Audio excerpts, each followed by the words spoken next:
Hello and welcome to this English learning series based on the complete Wren and Martin grammar lessons. Whether you're a school student, a degree student, or preparing for competitive exams like UPSC Civils, state groups, bank exams, or court exams, these lessons are made for you. Grammar is the foundation of clear communication, and Wren and Martin is one of the most trusted guides for building that foundation, step by step, with simple explanations and practical examples. If you're a parent, these videos can help your children or even your friends' children understand English better and do well in school. If you're a student, these lessons can support your friends who are preparing for exams or interviews. And if you're a teacher, this series can be a valuable tool to guide your students with clarity and confidence. We're keeping it simple, professional, and useful for every learner, whether you're just starting out or aiming for high-level exams.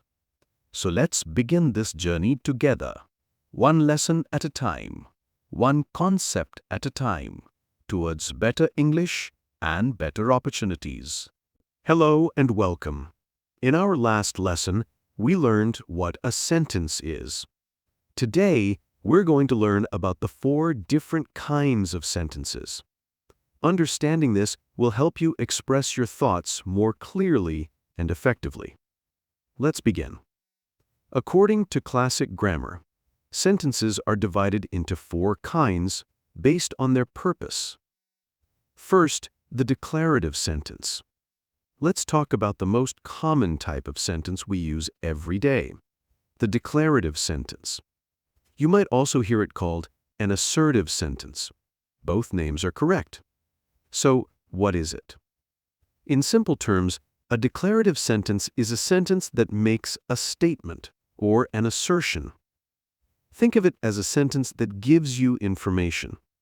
It states a fact, shares an opinion, or describes a situation. Its primary job is to convey information directly and clearly. Let me give you some examples. First, a simple fact. The sun rises in the east. That's a declarative sentence. It's stating a factual piece of information. Here's another one, describing a situation. This classroom has a whiteboard. And one more, expressing an opinion or belief. Learning grammar is essential for clear communication. All of these are declarative sentences. They're declaring something or asserting something to be true. Now, how can you easily identify a declarative sentence when you see one or write one? There are 2 key features. First, by its purpose. It always makes a statement. It tells you, this is what is, or this is what I think. Second, and this is the easiest way to spot it, it almost always ends with a period or a full stop. So, to summarize, if a sentence is giving you information calmly and directly, and it ends with a period, you are almost certainly looking at a declarative sentence. It's the workhorse of English, the sentence type we use to build and share our knowledge. I hope that clarifies what a declarative sentence is.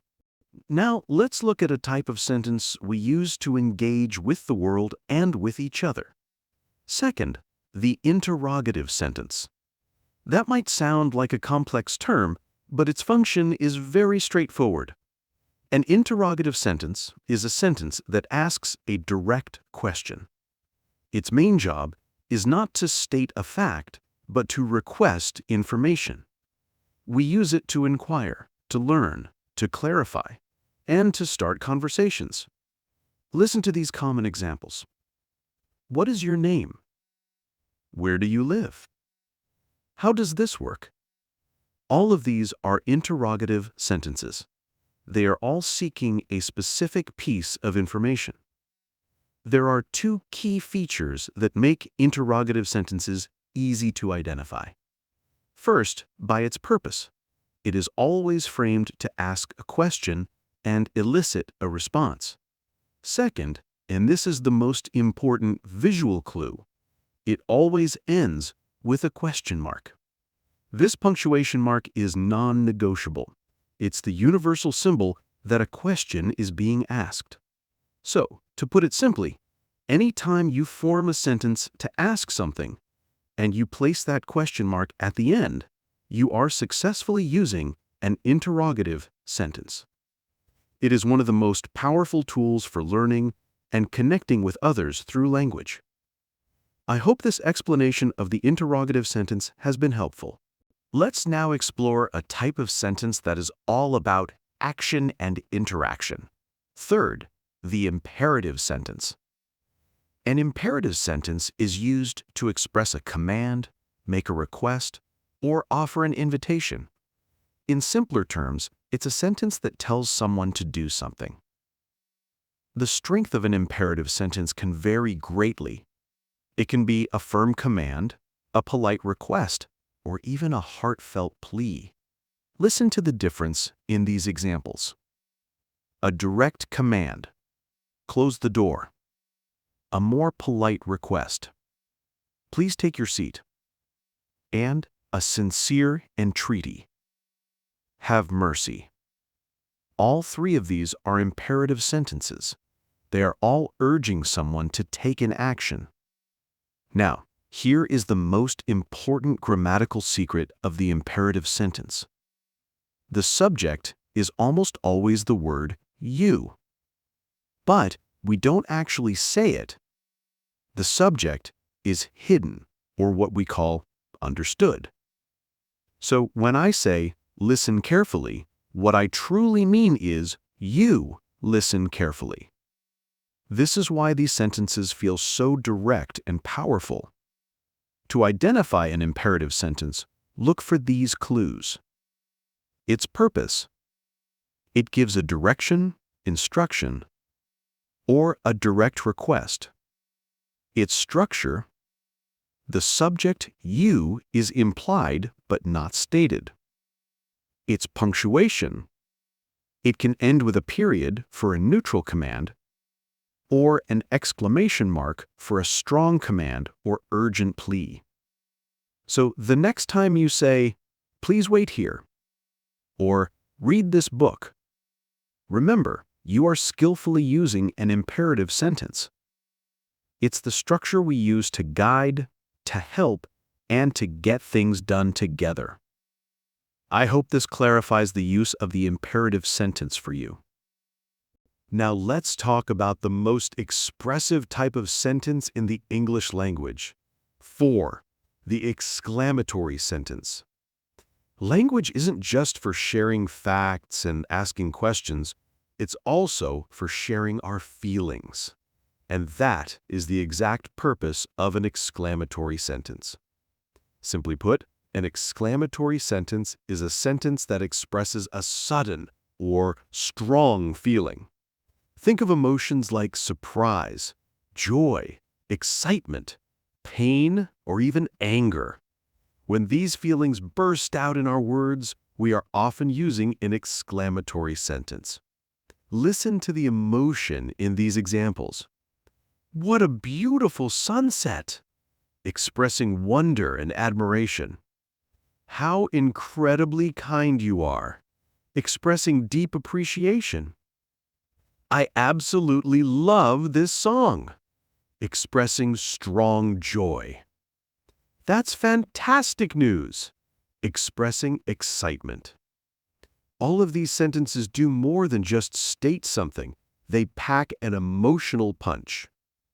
Identifying an exclamatory sentence is very straightforward. It has two key characteristics. First, by its content, it conveys a powerful emotion or a strong reaction.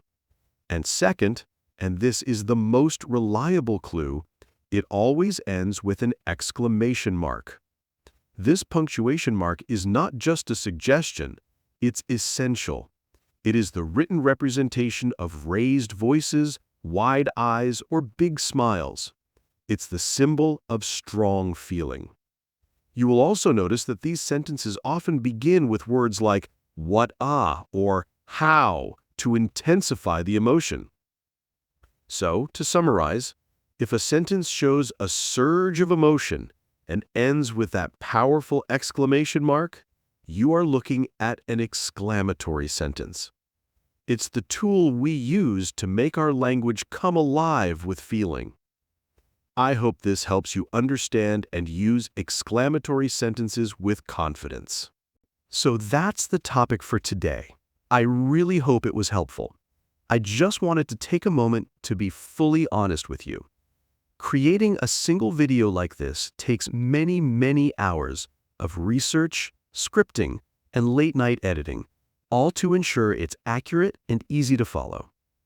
Since this is a free resource for everyone, the one thing I ask is that if you found value in it, please consider supporting the channel. You don't have to donate anything. Simply hitting the subscribe button or sharing this video with a friend is a massive help and lets me know my hard work is making a difference. Thank you for even considering it.